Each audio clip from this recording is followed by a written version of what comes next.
Hey everyone, Usman here, back with another video. So judging by the noises I made and the sort of pose I gave, I'm going to be doing a review for a Spider-Man movie. The first Amazing Spider-Man starring Andrew Garfield, Emma Stone, Dennis Leary, Sally Field, Martin Sheen, and Rhys Ifans. So I'm going to be doing a review for that, and it's going to be fun. I'm actually really excited to talk about it because I've actually, I mentioned before on this channel, I've been sort of going back and doing reviews for all these old films. This movie's 10 years old. It's not 20 years old, but it's still something that I want to talk about because I just thought about it. And, after No Way Home came out and everything like that, I was just like, you know what? Why don't I go back and rewatch this film and see how it holds up? Do I like it? Do I hate it? Still, like everything like that. Don't forget to like and subscribe, as well as just, leave a comment letting me know your thoughts about Spider-Man himself as the character. Did you like this movie? Did you hate it? Is Andrew Garfield your favorite Spider-Man? Is he, whatever? I mean, anything. You could let me know about anything in the comments down below. This movie came out in 2012. It came out 5 years after Tobey Maguire's Spider-Man series was done, because Tobey Maguire's Spider-Man, his last movie was 2007. That was Spider-Man 3.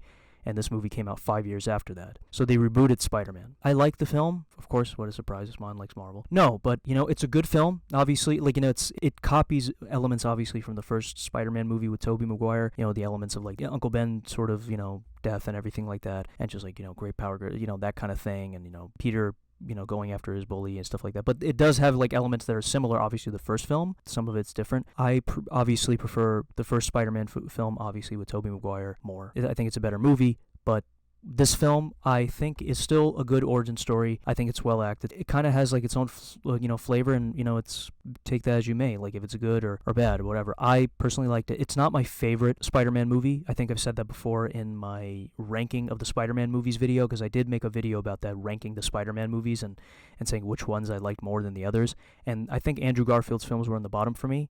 And, of course, I've said this many times, my ranking for the actors are Tobey Maguire, Tom Holland, and then it's Andrew Garfield. So that's kind of my ranking of the actors of Spider-Man, for Spider-Man, so that's what it is. But and Andrew's films are at the bottom for me. But I still really liked him as Spider-Man. Honestly, he had a better sort of Spider-Man when he was in the suit than he was Peter Parker. His Peter Parker was kind of a little, sort of acted cool, his hair was done and everything like that, and on top of that, which is not bad, but also at the same time, he was just always kind of just being I don't know, chaotic and stuff like that, so that kind of thing.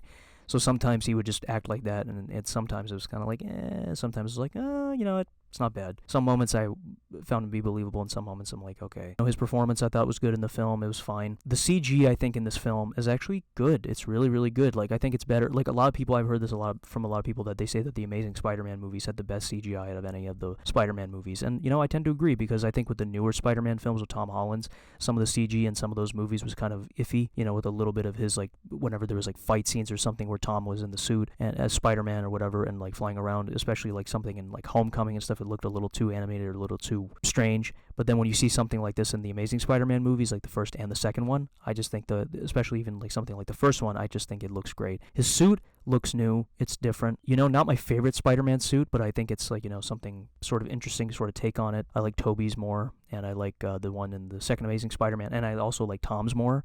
So that's kind of what it is. But, the one in the first one is not bad. It has its own style, and it, suits him in that film, just as a sort of startup type of suit. So it's not bad. The dynamic between, was it Emma Stone's Gwen Stacy and was it Andrew Garfield's Peter Parker Spider-Man is good. I like their relationship. It's good. The way that they developed it in the story, in the movie. That's really one of the best parts about that. The score in this is my least favorite Spider-Man score. Out of all the Spider-Man stuff I've seen, I think it's my least favorite Spider-Man score. But I like Tom's and Tobey's more, but Andrew's is not bad. It still kind of rings a little bit, and they reused it in Spider-Man No Way Home because it was kind of iconic in its own way, and it was a good score. I think it was done by, was it James Horner, something like that, I think. So he did a decent job in that. The Lizard, played by Rhys Ifans, he was in Spider-Man No Way Home. They brought him back. I remember watching this movie, and the last we saw of him at the end of the movie, he didn't die. He knew that Peter Parker was Spider-Man, but he didn't die at the end of Amazing Spider-Man 1.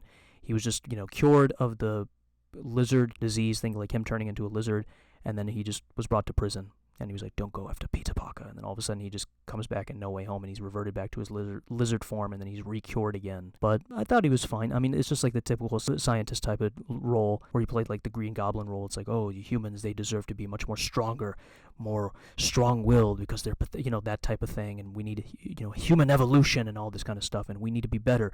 And so they take like they inject themselves or whatever with some sort of chemical or whatever, and then they just become that specific type of being. His acting was fine in that. Sometimes he would deliver it like a little bit like, that type of thing. Him being like the angry lizard guy, Lizard Man. But yeah, he's not like the most memorable Spider-Man villain. He's pretty cut and paste and stuff like that. But, I thought he was okay. I thought he was fine. He seemed like a serviceable villain in the film for Andrews Peter to go up against, but definitely not the most memorable. I think he's better than Dane DeHaan's Green Goblin in Amazing Spider-Man 2. They delve into Peter Parker's like story about his parents, and like they're involved in some sort of cross-species genetics or whatever, like some sort of like genetic code algorithm thing, and they showed it like his parents when he was younger, and then obviously they died in a plane crash in Amazing Spider-Man 2, so, in the other Spider-Man movies, they never explored that, what happened to his parents and everything. We just knew that they were dead, but they never explained it. In his Amazing Spider-Mans and Andrew Garfield, they explained it, just backstory about it, and tied it in a little bit to the story. So it's not like the most interesting thing. It's not, but, I was like, it's fine. And the web swinging was cool. I like the effects with it. Dennis Leary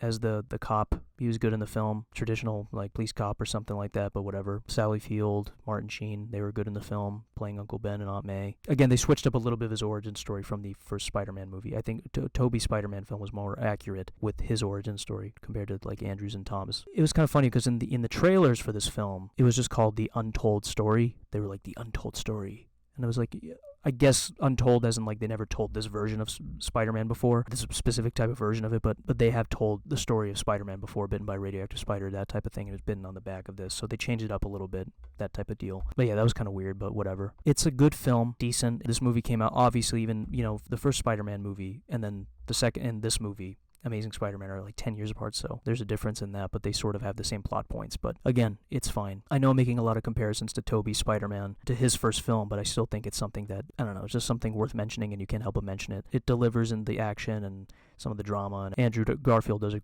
good job in the movie, and I just think that all the actors deliver. I think this Amazing Spider-Man's better than the sequel. I would say maybe I would give it like a 7.5, I guess, roughly.